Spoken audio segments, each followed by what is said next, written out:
So I am.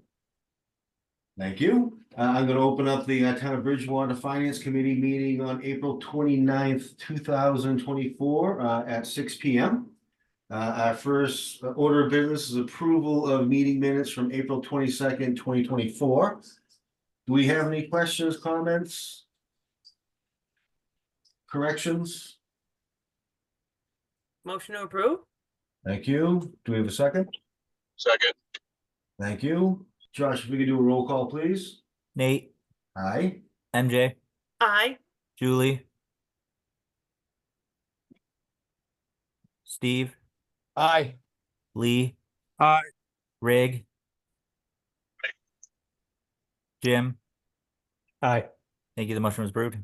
All right, thank you, everyone. Our next order of business is public comment. I would ask if there is any public comment that you state your name and your street address for the public record. Do we have any public comment this evening? I do not see anybody from the public. Okay, thank you, Mr. McGraw. So we will once, twice. Okay. All right, moving on to old business. I see we have Mr. Dutton here. Thank you very much for joining us, Mr. Dutton, this evening. We appreciate it. It is my pleasure. Right, and let's get cracking here. So order 0-FY24-040. Wait, what am I looking at here? Did we do this last time? Yeah, we did this one. Okay, sorry, everyone. So budget order 0-FY25-001, fiscal year 2025 annual town budget. Mr. Dutton, if you could just please, we do have some newer members here. If you could maybe please just give us the 1,000-foot view of the budget. And I'll segue into a quick first question. Are there any major changes in this year's budget? Perfect. Okay, so let me give you sort of the I don't know if it's going to be the 1,000-foot view, but might be the 20,000-foot view at least. So the 25 budget, to answer your question right off the bat, there are no major changes, programmatic changes in the FY25 budget. It's fairly benign for very specific reasons, which I'll get to in a second. But I will say, just for the newer members, one, thank you for doing this thankless task on occasion.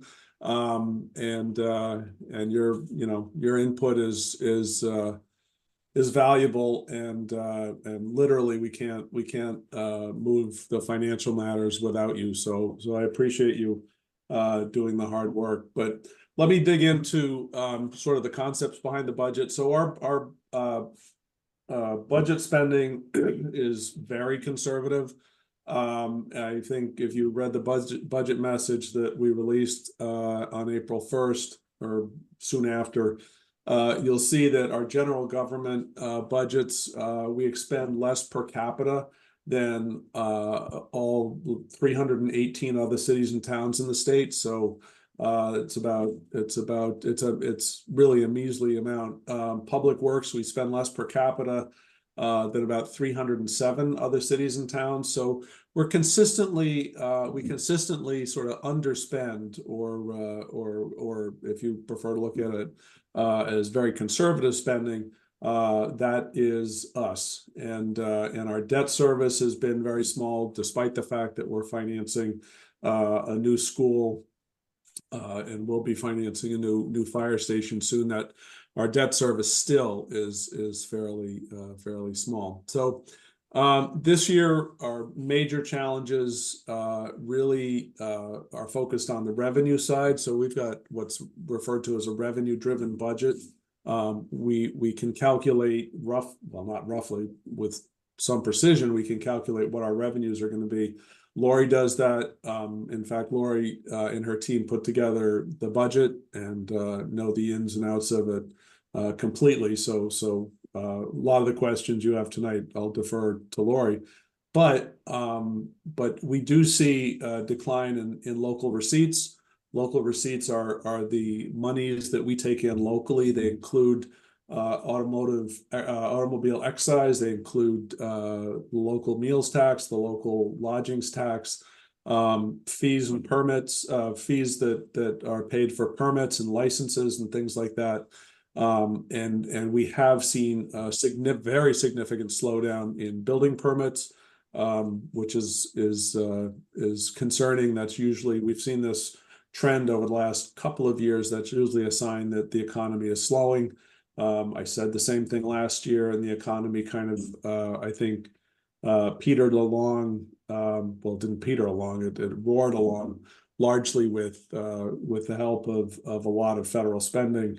But we do anticipate a significant slowdown in building permits and other fees, similar fees. We have so that's sort of more on the revenue side. We're very cautiously optimistic. The governor gave us a 3% increase in our local aid. Local aid is roughly $4 million worth of our revenue. And even 3% doesn't necessarily keep up with inflation, but we were concerned that given the state's revenue issues over the last 6-8 months that they would reduce that. The House did reduce that. They reduced it to 1% increase in local aid. And so we'll see where it ends up on the Senate side. Usually the House will take away and the Senate will give back, but we just don't know this year. It's kind of a topsy-turvy year, I guess, in many ways. So a lot of the traditional sort of norms are being broken, and this is one of them. Unrestricted aid, generally they legislate, well, I shouldn't say generally. In my career, the legislature may fight and argue about it, but they've always met the governor's recommended budget numbers. So we're hoping that that's true this year. Just as an aside on the school budgets, the governor had promised 4% increase in Chapter 70 funding. And it's a little bit different on the school side. On the town side, when she says 3% increase in local aid, then everybody gets 3% increase in local aid if that gets passed by the legislature. On the school side, it's a little different. It's done by formula. So while she's allocated 4% more for education, when it trickles down through the funding formula for the regional school districts, I think it ends up being something like 1.5% increase in state aid for Chapter 70. And just, again, I'll sort of off on a tangent, but I'll just for the benefit of some of the new members, state aid is for Chapter 70 for education we've seen double-digit increases for the Bridgewater Rainham School District over the last 2 years.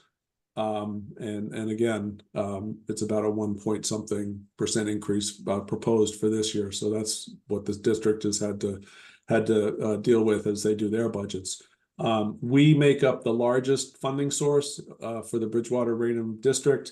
Very generally, there are 3 funding sources: Bridgewater, Rainham, and state aid. And state aid makes up just a little bit less than our contribution to the district. So that, and then Rainham obviously is less than that. And again, because they're a smaller community, smaller population in the school district and so forth. So that's just sort of a little bit of sort of knowledge that you can stow away somewhere. On the expense side, we have 5 of the 6 town bargaining unions contracts up for negotiation. So in all the budgets, which is really, I think, all of them where there are bargaining unit employees, we have budgeted for step increases, but we have not budgeted for what others refer to as COLA increases. We don't like to use the term COLA. We just refer to it as a salary table adjustment, but we have not budgeted for that. We have budgeted for the step increases, which is a standard annual for most departments, is an annual progression up the grade steps. So we've realigned a little bit of our spending just to segregate out the human resource department, which I think was falling under some was falling under the town manager's office, some was falling under other departments. So we kind of took those expenses and created the human resource department. no increase in program there, just segregating it out so it's a little bit more transparent. We've made some adjustments to salary based upon market, and for non-union employees, non-union non-contract personal contract employees, we've made some adjustments pursuant to market. In most of those cases, the employee that fills those particular positions has been offered employment elsewhere. In none of those cases have we matched what the other municipality was willing to pay. But we have increased in order to retain some of the very good employees that we have. Just very generally, I have a list of budget objectives that I publish as part of the council resolution, the budget resolution, as well as part of my annual budget message. And very generally, those are fairly predictable. And for those that have been on the committee for a while, you probably get tired of hearing me talk about it. But for the new members and everybody else, I'll just run through them quickly. We want to maintain and improve our efficiency and effectiveness to deliver town services. We're constantly looking for ways to improve the way we deliver. We have embraced technology to that extent, knowing that we're not going to be hiring a lot of bodies, additional bodies in the 21st century. We're going to have to rely on technology. We also focus on support, the support and promotion of economic development in town. I should say economic activity, because that's the way I write it. Not necessarily, that doesn't necessarily mean increasing taxes. That means supporting a business community, a healthy and sustainable business community, which draws healthy and sustainable populations, and sort of allows all boats to rise. So that has been one of our goals, honestly, for the last 8 years or so. And it's not an easy task, but we're committed to that. We obviously try to increase funding where we see sizable service gaps. As I said, we didn't, this year is pretty benign. We don't have the revenue to sustain large increases in department spending. But DPW and town buildings in particular are areas where we see pretty sizable service gaps that need to be addressed. Preserving, maintaining, and improving town buildings and grounds. The best way to avoid huge capital expense of replacing buildings is to maintain your buildings, and so we've focused on that for the last number of years. We continue to encourage and promote grant funding. The departments and department heads to pursue grant funding for programs. There is no such thing as grant funding that offsets, regular operational costs. But there are many opportunities to grant fund capital or specific initiatives.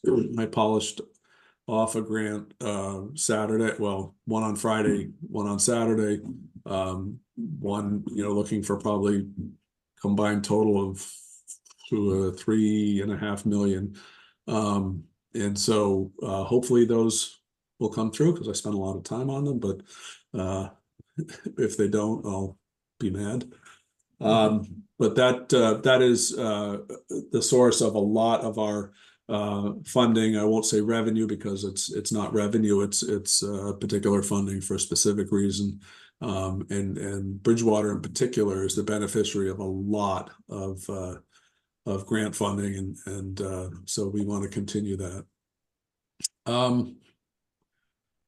We are very adamant about, and sometimes I'll just give you a context. You'll read about cities and towns that have a budget crisis. This year is a very difficult year for a lot of cities and towns who have relied on either COVID funding or ARPA funds or what have you, some of the federal funds to offset some of their operational expense. We never did that. We never would do that. We knew that this funding was a one-time deal.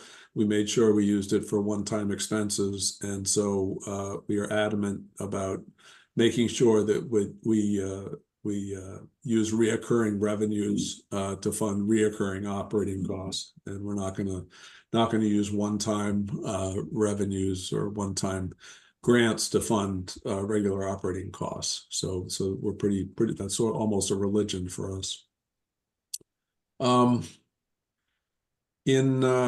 Let's see. So we do have reserve objectives.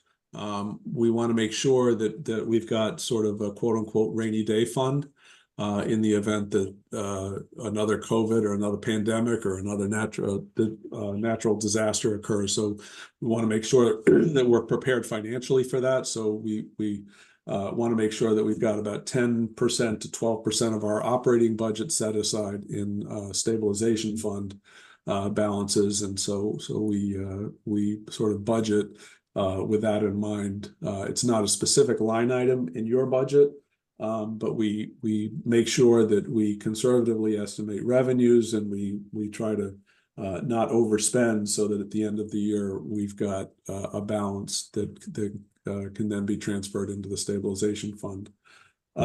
We also have capital needs, obviously, as you well know, and we do the same thing with capital. We try to make sure that we are conservative on our revenue estimates, and we conservative on our spending, so that at the end of the year we try to come out with about a 2%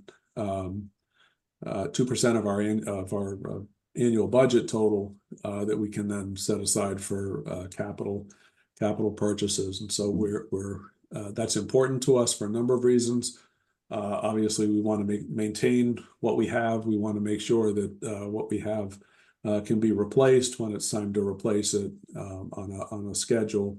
And in the way we've done our capital expenses over the last probably 8 years or so is through sort of a lease to own mechanism, which many communities do.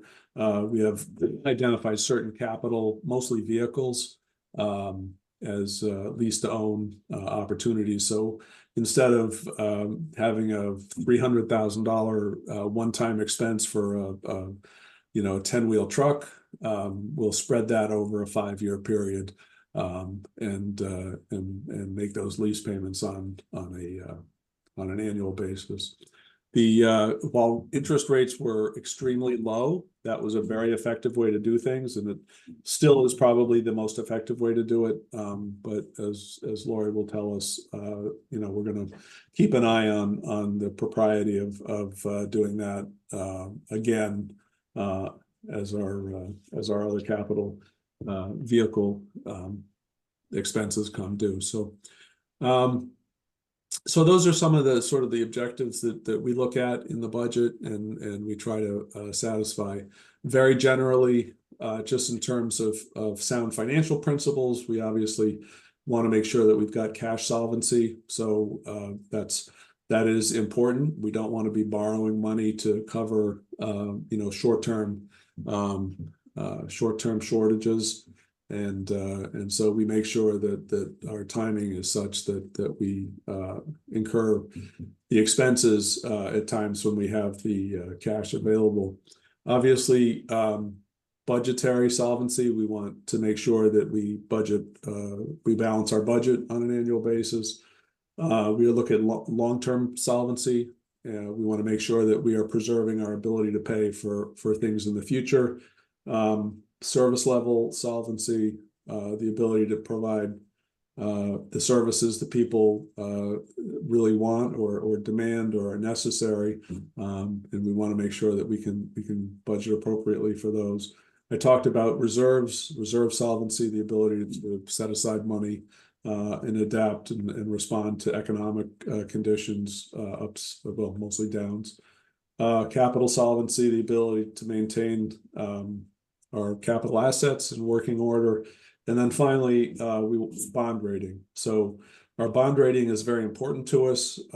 Right now it's a AA3. We'd like to see that go up to a AA2, AA1 over the short term, especially as we get ready to finance the new fire station. So it can have significant impact on the interest rate that we have to pay. And when you're looking at the difference of a percentage point or two over the course of a 30-year borrowing, your bond rating is very important. So that anyway, I sort of sidetracked on sort of the 40,000 foot level, but that is basically what's in front of you. As I say, a very benign budget. One of our concerns, which is in the scheme of a 70 some odd $1 million budget, one of our concerns is the transportation costs that we're incurring to send kids to the two Aggie schools that we're not a member of. So Bristol Aggie and Norfolk Aggie, it used to be that, at least for Bristol, that the kids could hop on the bus over the Rainham line and just get to school, kind of piggybacking on Bristol Aggie's own bus system. That is not the case anymore. So we have to absorb the cost of transportation. And Lori can go over the figures. I don't have them right in front of me, but that is getting to be unsustainable. And so we're going to have to figure out how to address that one. That's more of a long-term project for us, but we know we've got to pay. We're required to pay those costs for those handful of kids.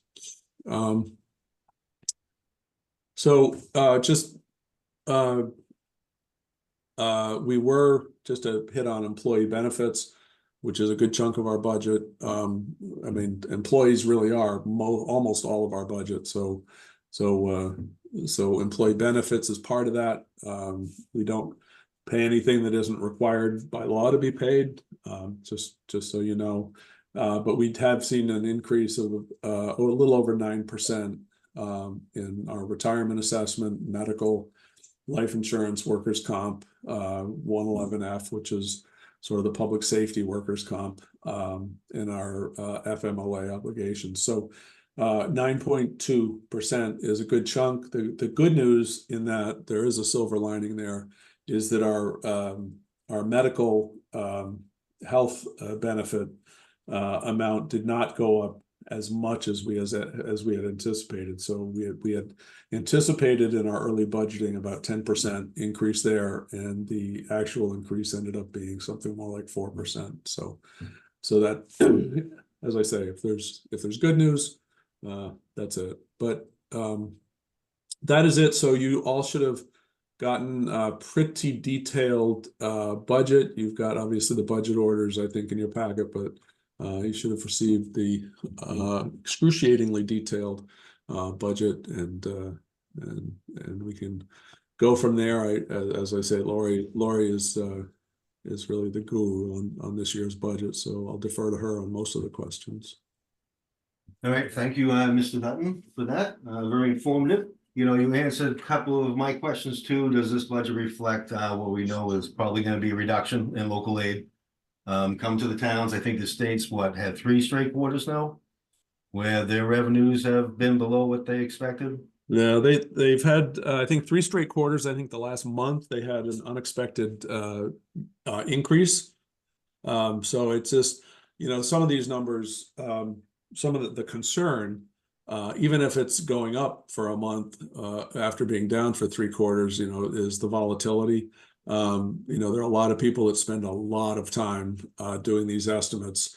And I think to a person, if you talk to them, their concern is just the volatility. And that's never a good sign for the future of either financial markets or us, you know, little old Bridgewater trying to budget. So we recognize those bounces and that volatility. And you know, it sort of pushes us to be a little more conservative about how we're budgeting. Okay, great. Thank you. I'm going to open it up to the committee. Questions, comments, thoughts? Well, we have the town manager here. I put everybody to sleep. That's what I do best. Mr. Chairman, Yes, please. through you to Mr. Dutton or to Laurie. Recognizing that we are seeing that potential downgrade in local aid, and also we're seeing, you know, a slowdown in permits and local receipts. Do you feel like it's going to be important, more so than typical, for departments to possibly try to offset those differences with grants, or try to pursue more grants going forward? Because I know public safety is certainly a big item, and you know, roadways and maintenance and upkeep are going to be big factors as well, especially if we want to maintain the infrastructure that we have. Are there efforts on right now to try to bulwark against those decreases? I mean, I'll answer that one because it has to do more with the politics of state funding. But yes, MJ, there definitely are efforts to maintain funding in those areas. The governor released Chapter 90, which is road repair, Chapter 90 money, and it's you know, it always makes me chuckle because they released this, you know, whatever, $300 million or whatever the number is, you know, with great fanfare. And when you put it through the normal formula for Chapter 90 funding, Bridgewater still gets about the exact same amount that we got last year, the year before, and that's somewhere in the neighborhood, I think, of $730,000, something in that neighborhood. So there is there is pressure to try to increase Chapter 90.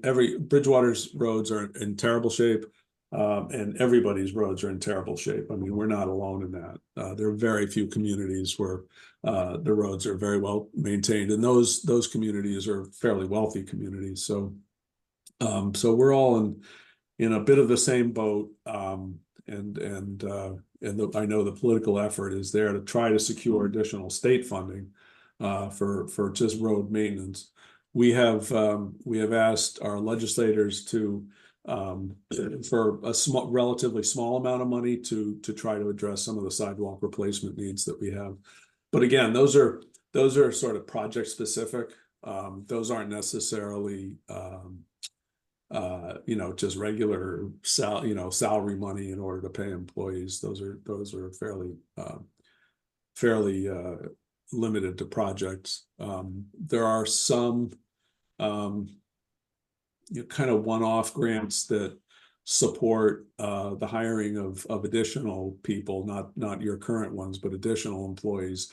But those are a little bit dangerous because you know, they give you a bunch of money up front, and then over the course of say 3 years, you know, once you've hired 5 or 8 additional people, all of a sudden the funding disappears, and you have to come up with a way to retain those employees. So one of the things we've been, again, very adamant about over the last 10 years or more is making sure that we're not going to make, you know, commitments to hire new positions unless we know we can sustain those positions. And you know, knock on wood, we've been successful with that.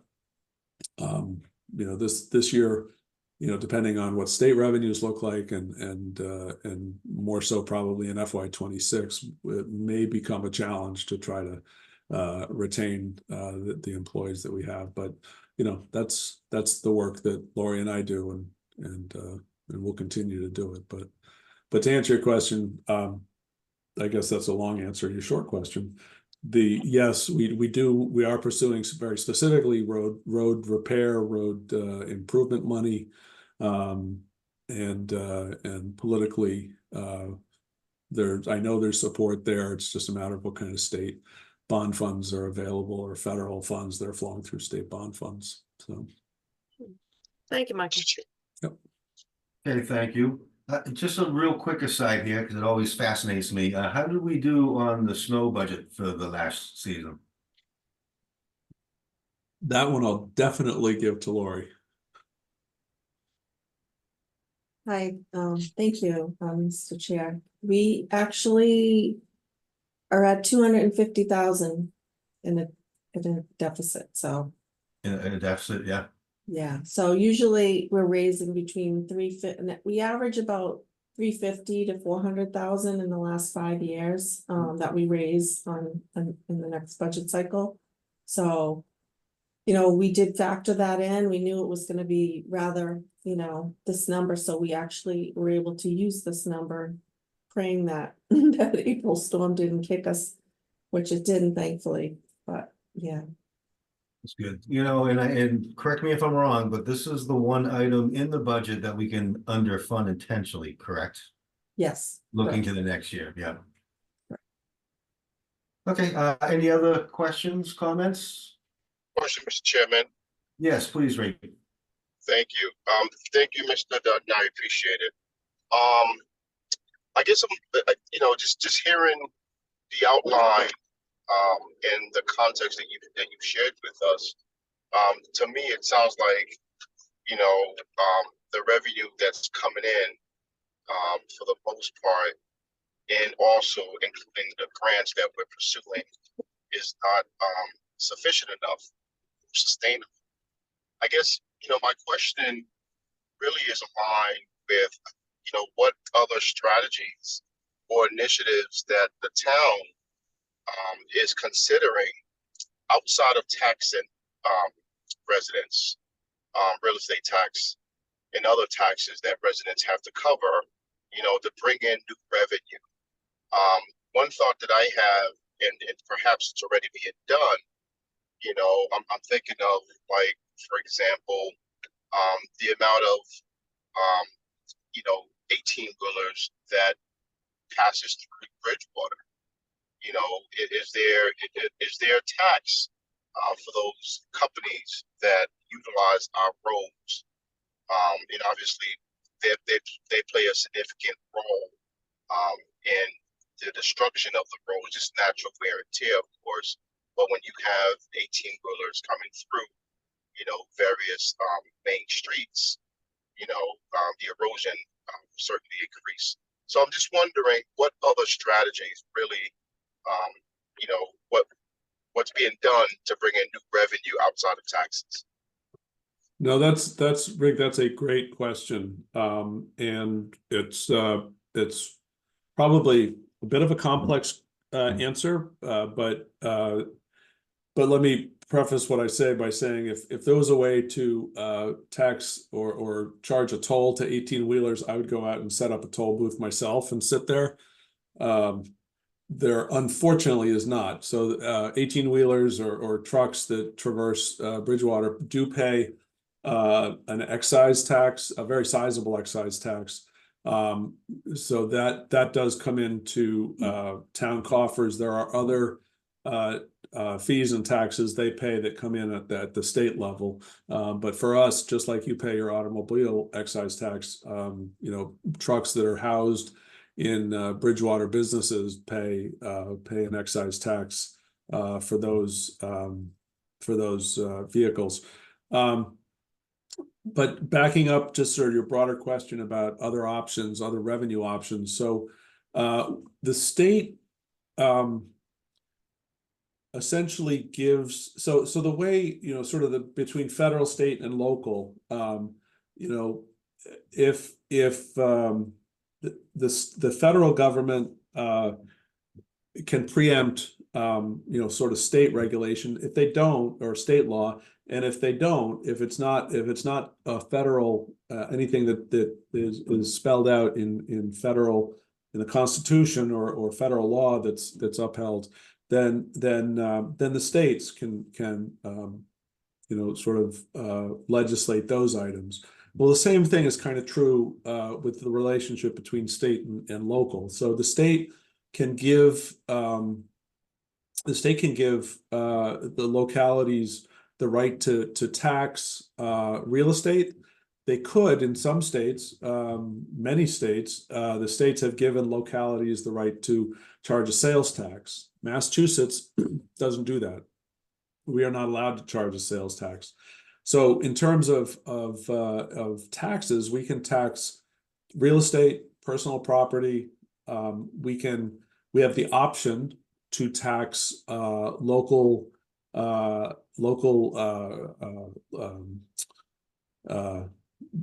restaurants, a meals tax, that's what I was thinking. And we also have the option to charge a small lodging tax locally. So those, and Laurie can correct me if I'm wrong, but those four really are the only ways that we can quote unquote tax people. I did forget automobile excise, so that's another one. So there are 5 ways that we tax people. In terms of other ways that we can raise funds, we are largely limited to the amounts that we charge for, things that I mentioned that make up our local receipts, other things other than automobile excise, permit fees. If you look at well, I think a few weeks ago, a month ago, you were reviewing the fees that we charge. You can see, the massive spreadsheet of different fees that get charged. Obviously, some of those fees won't get charged at all during the year because they're not, nobody, is doing that particular activity. But those fees arguably are set to reflect the cost of actually providing the service, whatever municipal work is involved in providing that permit or license. So if it's, for instance, a building permit, that permit arguably is supposed to reflect the cost that the building department or planning department will have to, the work it will take to actually approve that building permit and then do the inspections and then issue the final permit. So there's got to be sort of a relationship between the fee we charge and the cost of actually doing it. And so I guess a short answer is we've maximized pretty much, I think, all the fees that we're legally allowed to charge. We're only allowed to charge, as I say, those 5 different areas, tax those 5 different areas, and we exercise all of those. And so really, our focus is over the long term has got to be grant funding for project-based things, things that we can projects that we can do with grant funding that contribute to the long-term benefit of the town. We will absolutely do that without a doubt, and all the department heads know that's our focus, which helps, has the ancillary effect of helping to control, providing something, whether it's a park or renovation or a building renovation, whatever the case may be. It provides sort of the benefit on the tax side of suppressing the need to use tax money to fund those types of projects. But really, that's grant funding for those types of one-off project things is our focus. We don't have a whole lot of room, but a whole lot of room to sort of find new revenue sources. We do. Oh, I just lost my train of thought.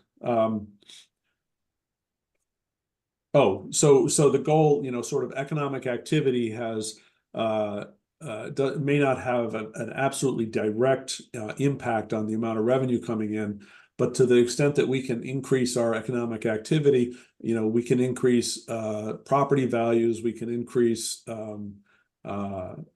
meals tax, possibly lodgings tax, so we do see an ancillary benefit to really jumping headlong into making sure that we've got some quality economic development in town, and that is sort of the benefit there. But I am all ears if Finance Committee has and does some research and sees other towns doing certain things that might generate some sort of, I'll call it alternative revenue. I would be all for it. And if we could, as I say, if we could tax or charge, the 18-wheelers a toll to go through Central Square, I'll set up the toll booth myself. But thank you, Mr. Dunn. I have another follow-up question. Is that okay, Mr. Yeah, go ahead. Mr. Chairman? Yep. thank you. This is really helpful, just to kind of talk it out and to conceptualize what's being done and what what can and we can't do. I think I said it right. But my overall, the second thought and the question that I have is, you know, how are we leveraging, you know, the asset that BSU brings?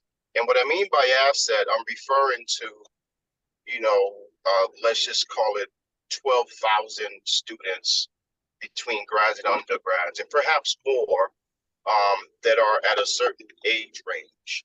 Because when I think of Bridgewater, I think of Bridgewater being, you know, a pretty diverse in terms of, you know, age bracket, and there's a pretty significant amount of seasoned professionals that are on fixed income here in Bridgewater. And if that's the case, like, that itself, you know, is our ability, you know, a number of things with respect to the 5 items that you mentioned, that the town has, you know, flexibility to raise funds. So I guess I'm just thinking out loud with respect to BSU. How do we tap into, you know, the assets of BSU in terms of students making land and property available, working with the banks like Rockland Trust and, you know, the other local banks, you know, create programs that would incite, you know, BSU graduates, both undergrad and grads, to stay pat, to see Bridgewater as a place to be and a place to raise a family. And obviously, the younger you are, the more, you know, revenue you're going to have, the more revenue you're going to likely spend on real estate and etc. So just sort of, Yeah. you know, I'm just kind of just throwing everything out you all, and I apologize. No, that's quite all But I right. think you get the gist of it. Yep, and that's actually a perfect segue to talk a little bit about what we are doing with BSU, because I think a lot of times, you know, we do a lot of things and we talk about it, but it doesn't gain any traction, so that people aren't aware of it. So just in terms of what you know, BSU, because I've heard a lot of this over the course of the, you know, sort of the pre-election campaigning stuff. And a lot of people complaining that, you know, BSU, you know, we should be getting paid a lot of money from BSU and so on and so forth. And you know, that I don't, you know, that's you can have that opinion certainly, but I think you have to understand that BSU, there is no legal mechanism other than to provide a gift, and it's a gift of the money that they raise locally, to provide a gift of whatever $55,000 a year that they do provide us. But there's no legal method, you know, a payment in lieu of tax methodology that the state has passed to allow for any state university or UMass, a part of the UMass system, to contribute more in terms of sort of an offset of local property taxes. There just doesn't exist that mechanism. We do have state-owned land, which the state does pay for according to a formula, and they pay for state-owned land based on the unimproved value of the underlying property. So, you know, if you were looking at the prison, for example, you know, they look at the however many, say it's, you know, 500 acres. I don't even know what the acreage is at the state prison, but they'll look at that, at the raw land value of that 500 acres, which isn't much. And then they'll, you know, calculate that, and then you have to sort of, again, it's all state formula. So if the state legislature fully funds it, you get whatever that is. If they partially fund that line item, then we get a portion of that money, that pilot money, payment in lieu of tax money, or yeah, a portion of it, state-owned, for the state-owned land in Bridgewater. But so that, I just think it's important for people to understand that, you know, even if Bridgewater State wanted to, you know, give us all the tax money that would otherwise be due for all their buildings, they couldn't.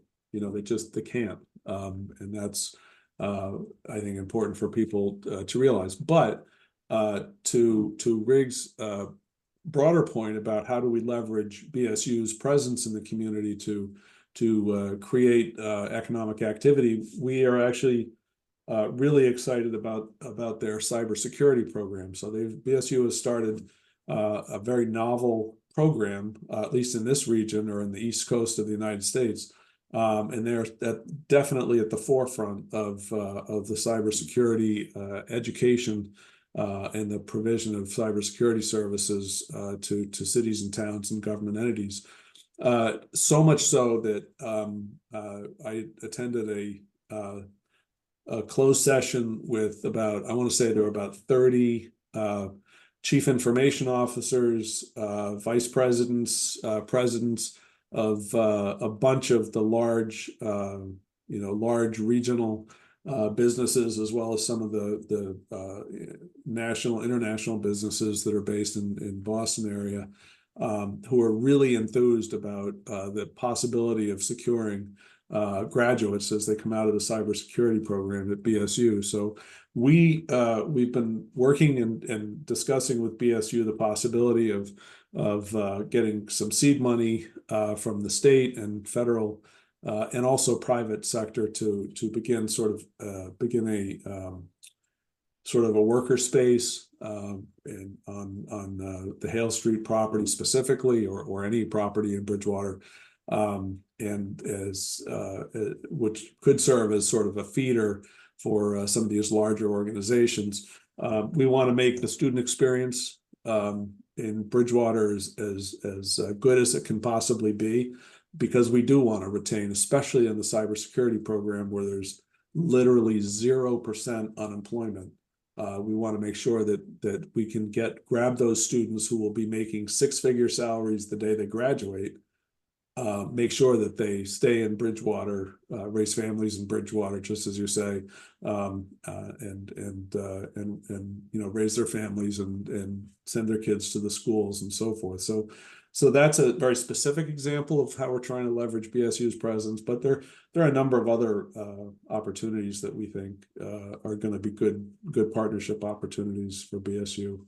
And long-term very beneficial to the town as well as very beneficial to BSU. So we're doing that. Okay, thank you. Thank you, Mr. Dutton. It was actually good information on the cybersecurity school that they have there. Great question, Rick. Thank you. Anybody else have any questions, comments on the FY 2025 annual town budget?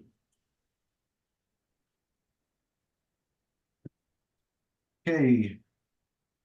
Not hearing any, the chair will entertain a motion.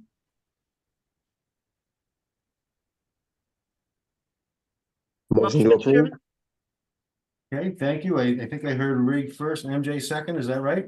Yeah, I had tried to say it, but for some reason my audio was muted.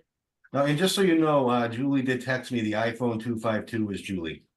So, okay, we have a motion. Shocking, I know. And we have a motion and we have a second. Josh, if we can do a roll call, please. Nate, Aye. MJ, Aye. Julie, Aye. Rig, Aye. Steve, Aye. Lee, Aye. Jim. Aye. Thank you. The motion was approved. All right, thank you, everyone. Moving on here, as the vice chair mentioned last week, these next orders kind of come naturally after discussing the town budget. Mr. Dunn, if you could just really quickly, or Lori, just explain, so we're discussing FY 25-002, the FY 2025 Water Enterprise Fund budget. If we could just get a quick overview of, how these work, how they're created, why they're created. I'll give you just sort of a very quick why they're created, and then I'll let Lori talk about the specifics. So enterprise funds, by definition, are funds that essentially are created to run a business enterprise. And so in our case, we've got 3 of them. We used to have 4 of them, and now we just have the 3. Water, sewer, and the transfer station. So all of those operations are designed to, the user fees for those operations are designed to cover the expenses. We don't look to make money, unlike the private sector. We're not looking to make a profit for our shareholders. We are simply looking to make sure that those enterprises are the revenues balance the expenses, and that we have a little bit extra to fund sort of what's referred to as retained earnings, and those retained earnings accounts will fund some of the kind of one-off capital needs for those respective operations. But that's the point of enterprises. That's why they're not incorporated into the general fund budget. But I will turn it over to Lori for the real answer. No, thank you, Michael and Nate and Shannon. Yeah, so just like what the town manager has explained to you, we've got the water enterprise fund, the sewer enterprise fund, and the transfer station. So all of the revenues that support the operations of the categories outlined, are made from the users. The utility billing fees and revenues collected by each of the enterprise funds. The transfer station as well. All of their operations are funded by all of the patrons and the users who use that transfer station, so. If anyone has any direct questions about the enterprise funds, but it's pretty basically spelled out with what the expenses are. We call, there's an indirect cost on all of the enterprise funds, and that is a formula that we project and estimate that goes to the general fund, and that really is for all of the services that the general fund provides for the enterprise funds, like payroll, the town manager's office, the legal department, various departments. Collector treasurer is a big one because we collect all the payments inside the collector's office of the water bill. So that's kind of a breakdown of what all of the bills in each of the enterprise funds are. So thanks. Okay, thank you. You actually answered my question about the indirect costs, and we are just, for the moment, we are just to the committee that we are just discussing the water enterprise fund budget at this very moment. Any questions, comments for Mr. Dutton or Ms. Greenie?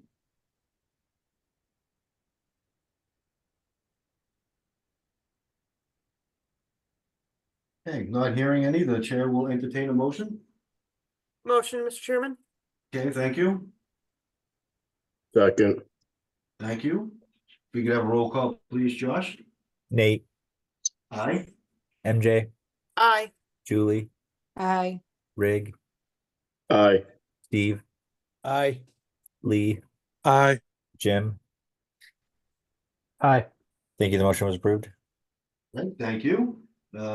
Next order of business, FY 25-003, fiscal year 25 sewer enterprise fund budget. Any questions, comments, clarifications needed?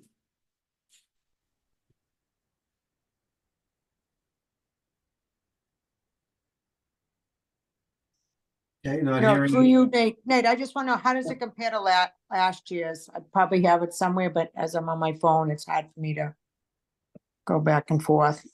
Is it similar, Laurie or Mike, to last year's number? Yes. Yes. Thank you. Okay, thank you, Julie. Anybody else? Okay, not hearing anything, the chair will entertain a motion. Motion to approve? Thank you. Second. Thank you, Rig. Josh? Nate, Aye. MJ, Aye. Julie, Aye. Rig, Aye. Steve, Aye. Lee, Aye. Jim. Aye. Thank you. The motion was approved. Okay, thank you, everyone. Moving right along, FY 25-004, fiscal year 25 transfer station enterprise fund budget. I do have one quick question. Is the transfer station, it's fully self-sustainable now, correct? Yeah, that's correct, Nate. It's been a few years, but knock on wood, we've actually have a little money building up so we can do some capital repairs, but No, it's good I don't news. want to speak too soon. All right, and for some of the newer members, in the past, essentially this enterprise fund needed to be supplemented with general funds, funds from the general budget. But that's no longer the case, as Ms. Green has said, for the past 2 or 3 years. So. Did you say something? No, I'm sorry, I did not. Oh, okay, Hey. yeah, I thought you were trying to say something. Okay, any No. other questions, comments? Motion to approve? Thank you. Second, Who was the other one besides Ray? Lee. Okay, thank you, Lee. Josh, we got a first and second, if we could do a vote, please. Nate, Aye. MJ, Aye. Julie, Aye.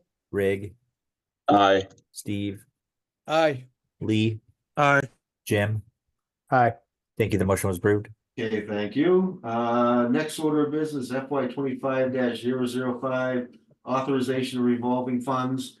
Sounds all fancy and stuff, but really quite simple. Lori, if you want to maybe just give a quick explanation of what this fund is. Sure, thank you, Mr. Chair. So you see 4 funds in front of you.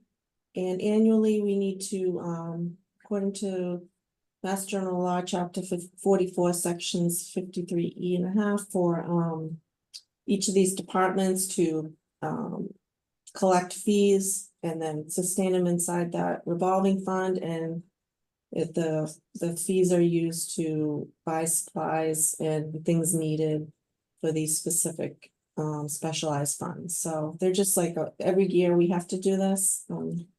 These funds can roll over from year to year as long as this vote is taken. So that's basically what this is about.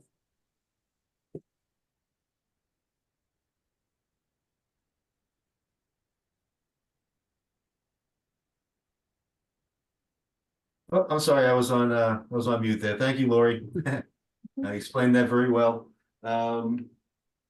Pretty straightforward. Any questions, comments? Motion to approve? Thank you, Second. Andrew. Second from Julie. Julie. Yep. 252.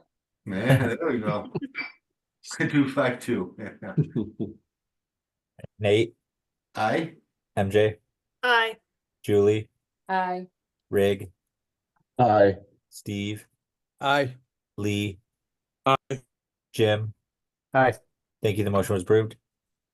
Okay, thank you, everyone. Our final order of business for this evening is FY 25-006, Community Preservation Act, CPA reserve accounts, fiscal year 2025. Just a quick note to some of our newer members that this is a separate bucket outside the general budget, outside the enterprise funds. We cannot recommend, or the town, we cannot use this money for anything except for CPA. So we can't take money from this fund and cover like a shortage in the general fund in the long term. I don't know, Mr. Dunn, if you want to just do your quick 3 buckets. The 3 bucket speech. Yeah, the 3 bucket speech of the CPA, just so we have a little maybe better idea for some of the members of what this is. Sure, it's actually slightly different this year, so I will take a few moments to just tell you about the 3 buckets. So, community preservation funds are accumulated by a 2% surcharge on your tax bill. Those monies, the 2% is segregated. The state then matches it with some amount of money. Changes year to year in the early years of the CPA law, which was back in the 90s, I think, or early 2000s, the state was matching 100%. So if we collected 975,000, then the state would contribute 975,000. That is not the case anymore. So our matches can be you know, in the 150,000 range, or I don't know, defer to Lori on the amounts, but this year, and every year, the CPA is required to provide a budget. And really, it's largely a formality because for the most part, it segregates funds, as is required by law, into three buckets. So the three buckets are basically preservation of open space, historic resources, historic expenditures, and then community housing. So those three things, open space, historic, and housing, are the three buckets. And if people have projects, they can be, you know, community groups. The town has gone and submitted applications for any number of different things, but churches have, that's a little quirky legally nowadays, but historically churches have gone and asked for funding to do something, you know, historic renovation of certain spaces. We've allocated park money to improve parks, Styles and Hart project, which is just getting underway literally today, I think. So the law requires that we budget, or that the CPA recommend a budget of 10% of the revenues for each of those three buckets. And then up to 5% can go towards administrative expense. So you'll see in this order, $97,500 set aside for the open space bucket, $97,500 for the community housing bucket, and then you'll notice zero for the historic bucket.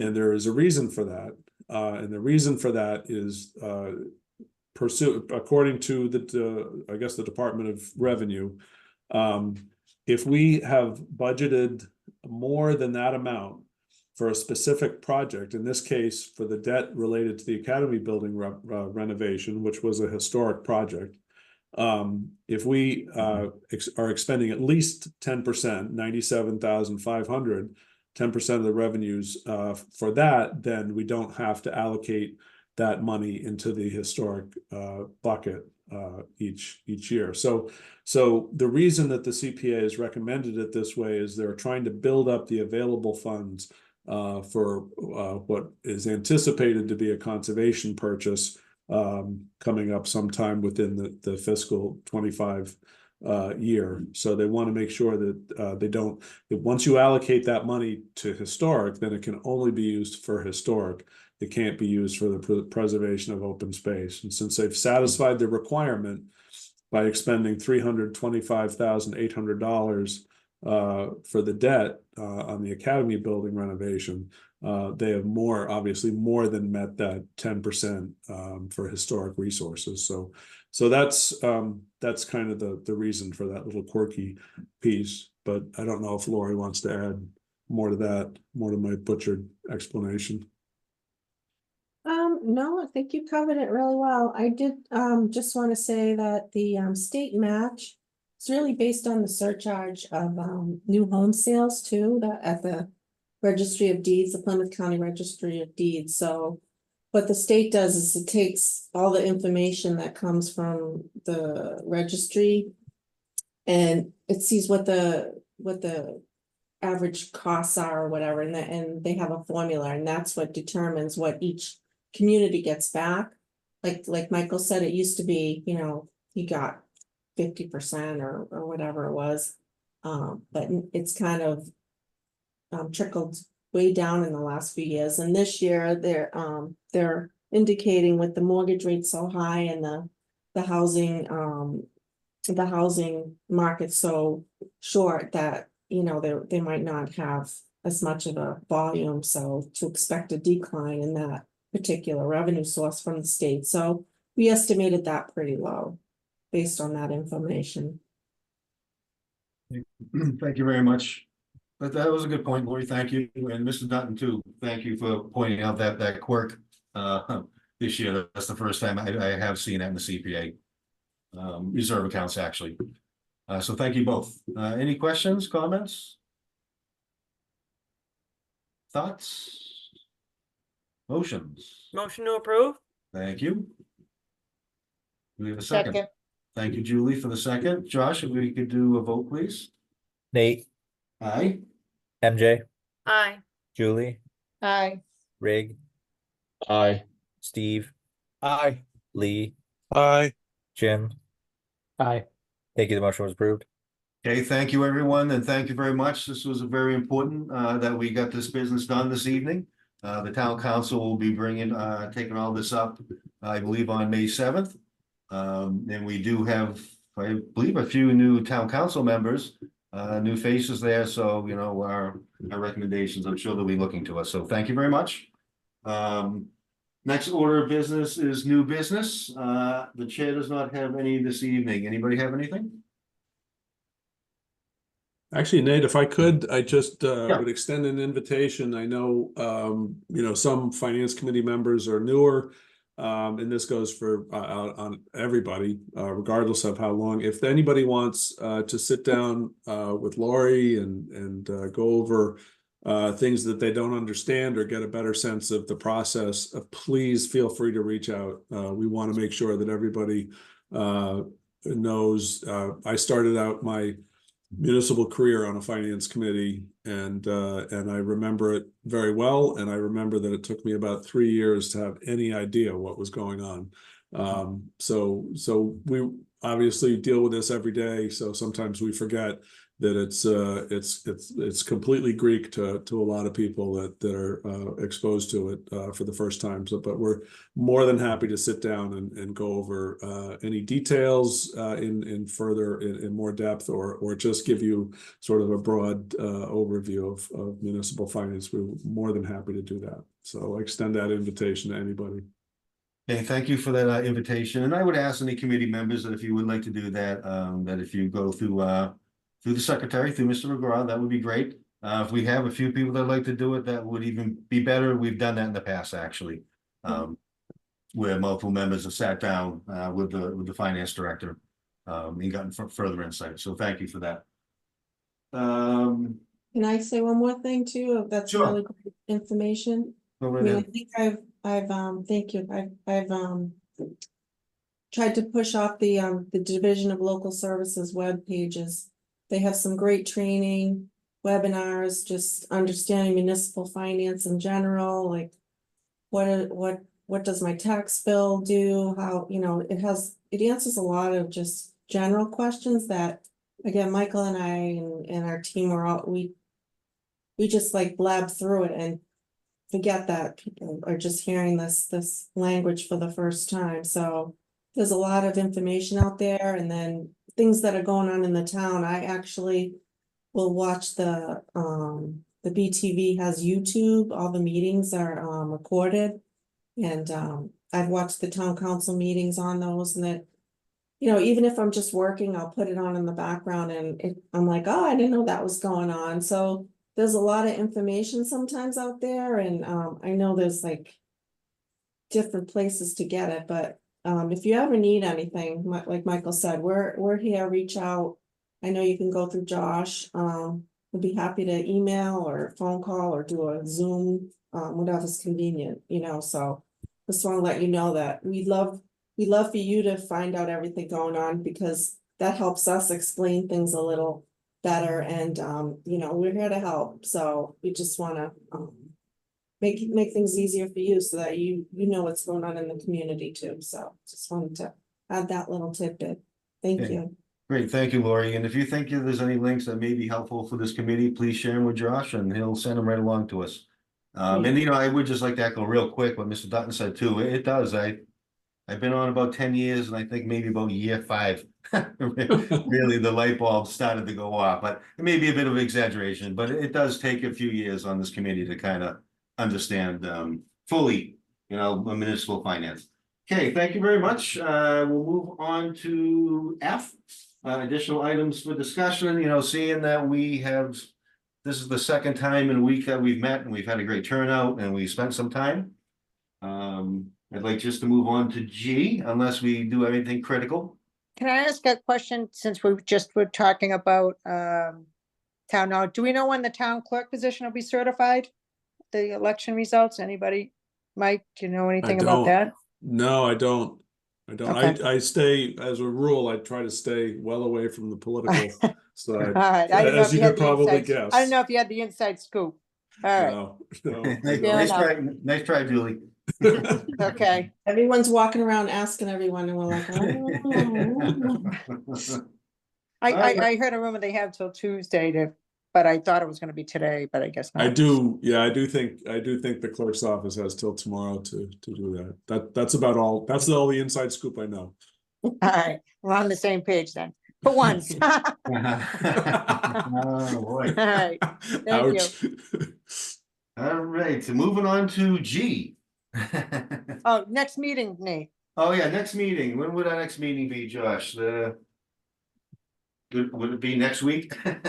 No, not next week. Okay. I don't have my phone. After the 5th, after the 7th, if there are any financial Yeah. items on the agenda. It would be the 13th. The 13th? Yep. Okay. All right, so let's plan on the 13th. And now, we've been going back and forth between 6 and 7. My instinct is to leave it at 6. Do I hear any major disagreement with that? No disagreements at this time, Mr. Chairman. Anybody else? Would you rather do it earlier than we're done earlier? Okay, not hearing anything. All right, let's do 6 PM, Josh. Okay. Okay, the chair will entertain a motion. Motion to adjourn? Thank you. Come on, where's that second? Second. Hey, Steve, thank you. All right, Josh, if we could do roll call, please. Nate, Aye. MJ, Aye. Julie, Aye. Rig, Aye. Steve, Aye.